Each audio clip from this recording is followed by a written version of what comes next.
Nessa publicação, vou trazer mais uma fala magnífica da deputada Sâmia Bonfim durante uma sessão na Câmara dos Deputados, falando sobre a PEC das drogas. Ela, sem nenhuma dó, mostrou a verdade sobre quais pessoas seriam verdadeiramente privilegiadas com essa PEC.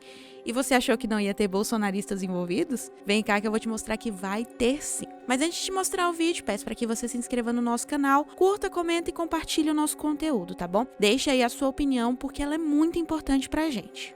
Na verdade, essa PEC, ao contrário do que se diz aqui nessa comissão, essa PEC ela é útil ao crime organizado, às facções, ela é útil àqueles que são os verdadeiros e os maiores beneficiários dessa lógica de criminalização da maconha e das outras drogas. E expliquei por quê. Porque aqueles que deveriam ser abordados sob uma ótica de saúde vão ser abordados sob uma ótica de que são criminosos e que, portanto, pessoas que não deveriam estarão dentro das cadeias, dentro das penitenciárias superlotadas no Brasil, com a terceira maior população carcerária e que todos nós sabemos é o ambiente mais propício para o aliciamento de pessoas que ainda não são parte dessas grandes facções. Mas eu quero apresentar um segundo motivo do porquê são os grandes e verdadeiros, e aí eu tô falando dos grandes e verdadeiros de fato, donos dos que se beneficiam com a lógica da criminalização, que vão ser beneficiadas com ela. Porque quando a gente insere na Constituição que o criminoso é o usuário e que, portanto, a partir do que foi exposto pelo relator, mas também a partir do que está escrito no relatório, para combater a responsabilidade que o usuário tem sobre os problemas de segurança pública no Brasil. A gente ouviu isso muitas vezes, né? Isso também está escrito no relatório, que tem essa função, né? Coibir, repreender, responsabilizar o usuário pela atual lógica de segurança pública no Brasil. Isso é tudo que os grandes magnatas do tráfico de drogas mais querem.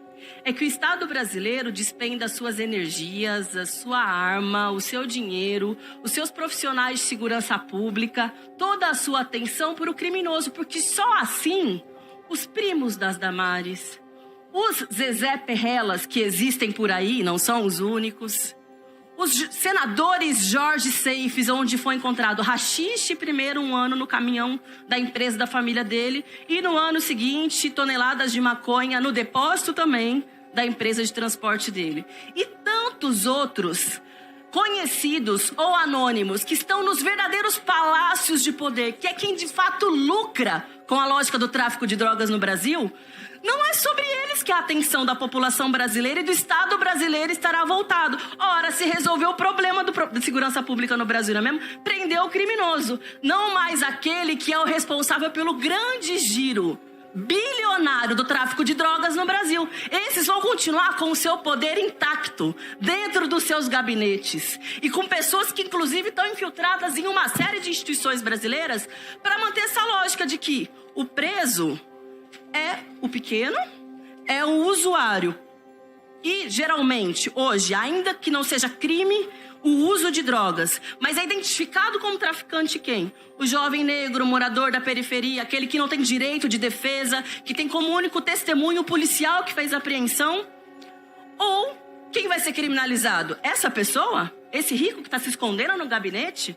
Esse que faz lavagem de dinheiro, inclusive com a igreja evangélica, porque há uma série de esquemas sendo desbaratinados pelo Brasil afora, por ministérios públicos estaduais, também pelo federal, operações da Polícia Federal que identificaram isso, que aqueles grandes templos que dizem que vão recuperar, inclusive, uma série de viciados Brasil afora, na verdade servem para lavar dinheiro para o tráfico, para o crime organizado. É disso que se trata, inclusive comunidade terapêutica, que depois eu quero falar um pouco também a respeito disso. Então, magicamente se soluciona um problema que é muito mais profundo e muito mais complexo e que conta com a cumplicidade, com o papel de poderosos engravatados que muitas vezes dividem os espaços com as pessoas que estão aqui assistindo a nossa comissão. Também quero dizer que esse projeto pode significar um crime muito grande para famílias brasileiras, para cerca de 430 mil pessoas que fazem uso da chamada cannabis medicinal, que nada mais é do que a maconha terapêutica. Tem um caso de uma jovem de São Paulo, o nome dela é Clarian, ela é filha da Cidinha. Ela conseguiu, depois de muita luta, de passar por uma série de processos, conseguiu uma autorização judicial para que pudesse plantar maconha na sua casa e que a filha dela pudesse fazer uso. E isso melhorou muito a qualidade de vida da Clarian, que tem uma síndrome chamada síndrome de Dravet. Da forma como essa PEC foi apresentada, Clarian e Cidinha vão ser identificadas como criminosas. Pessoas que tiveram sua vida melhorada infinitamente porque são consumidoras, são usuárias de maconha, ainda que numa substância, né? Ainda que através da extração do óleo da maconha, mas não deixa de ser maconha.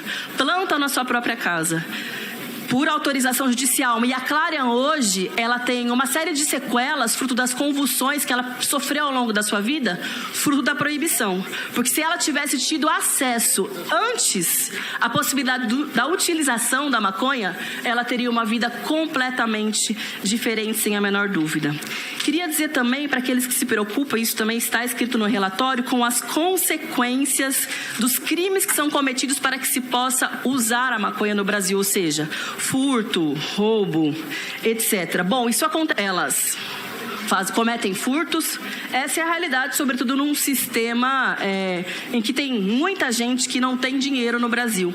Quando a maconha, ela é vista como mercadoria, isso é uma consequência, essa lógica do crime que permeia ela. Agora, quando ela é vista como ela deveria ser de fato ser vista, como é vista em uma série de países, como uma planta que ela é, eu lhes digo que plantar, o autocultivo é a melhor solução para combater essa criminalidade que as senhoras e os senhores dizem estar preocupados. Porque daí a maconha não se torna mais uma mercadoria em que as pessoas precisam consumir, inclusive hoje recorrer ao tráfico ilegal para que possam consumir.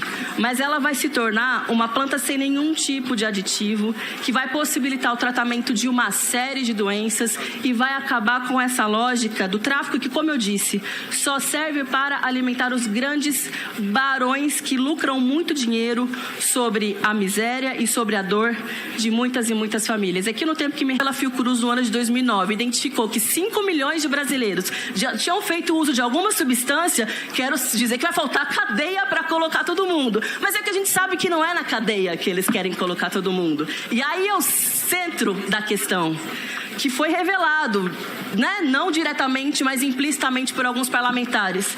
Comunidades terapêuticas, ou como o deputado ali disse, né, um sistema público de adaptação desses usuários, querem rasgar todas as evidências científicas de qual é o melhor método para tratar dependentes químicos, que é o método da redução de danos, com acompanhamento de médicos, de psicólogos, assistentes sociais, de psiquiatras, quando é o caso, e substituir por verdadeiros charlatões que não utilizam nenhum método científico, que constroem verdadeiros centros de tortura, que tem uma série de violações de direitos humanos. Muitas delas foram fechadas, outras deveriam ser fechadas, porque funcionam na mais absoluta irregularidade e são verdadeiros caça-níqueis.